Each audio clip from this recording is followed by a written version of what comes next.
히브리서 1장 현대인리 성경. 하나님이 말씀하심.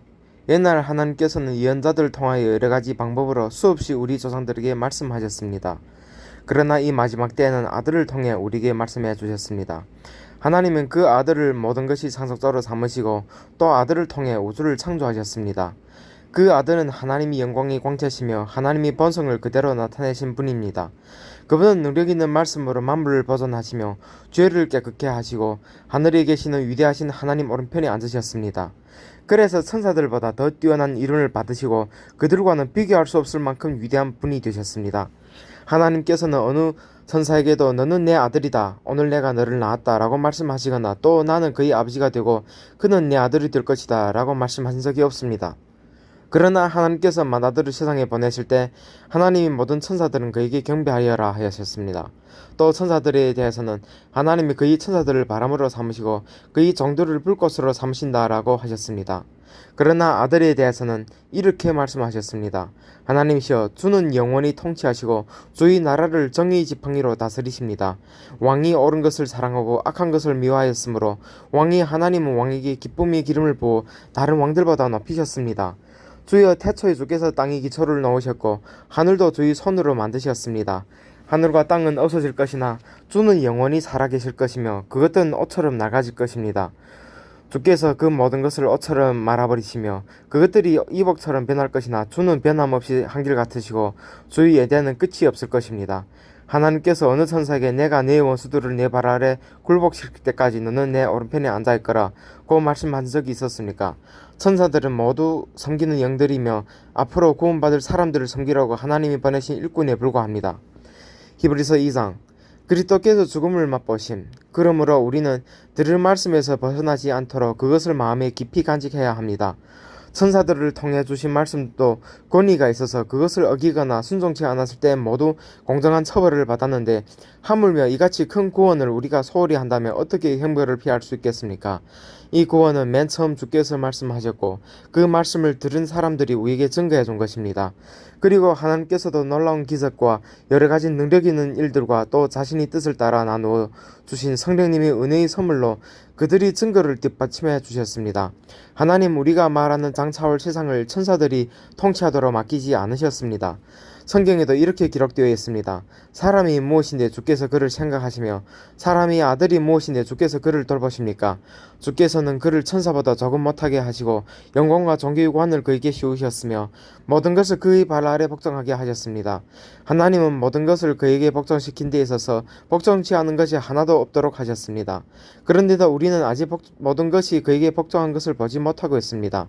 그러나 우리는 천사들보다 조금 낮아지셨다가 죽음을 당하심으로 이제는 영광과 존귀를 받으신 예수님을 보고 있습니다.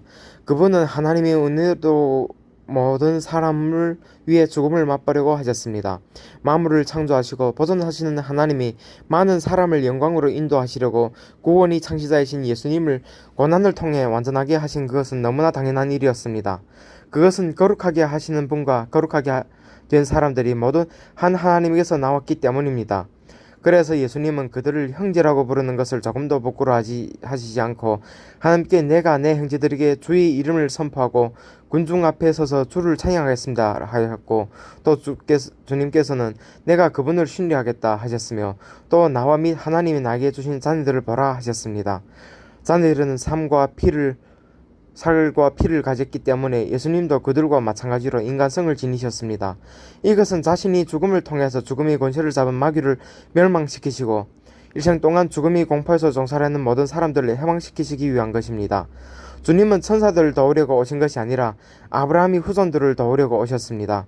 그러므로 주님은 모든 점에서 자기 형제들과 같이 되셔야 했습니다.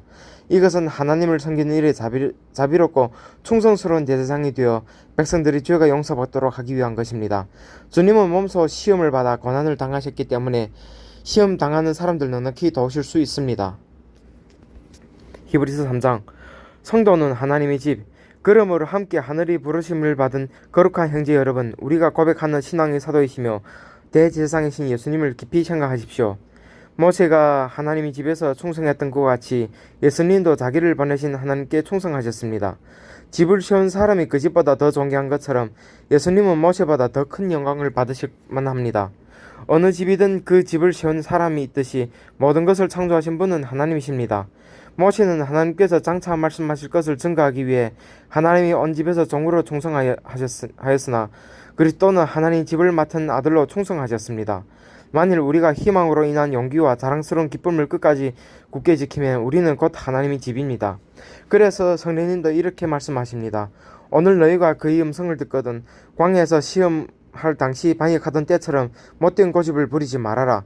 거기서 너희 조상들이 나를 떠보고 시험하였으며 40년 동안 내가 하는 일을 보았다. 그래서 내가 그들에게 노하여 그들의 마음은 언제나 미혹되어 내 길을 알지 못하였다 하였고 또 내가 분노하여 그들은 안식처가 될 약속의 땅에 들어오지 못할 것이다 라고 선언하였다. 고집센 마음.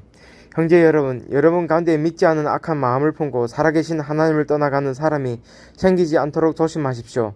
여러분 오늘이라는 시간이 있을 동안에 매일 서로 고민하여 아무도 죄의 유혹으로 못된 고집을 부리지 않게 하십시오. 우리가 참회에 가졌던 확신을 끝까지 지키면 모든 것을 그리스도와 함께 누리게 될 것입니다.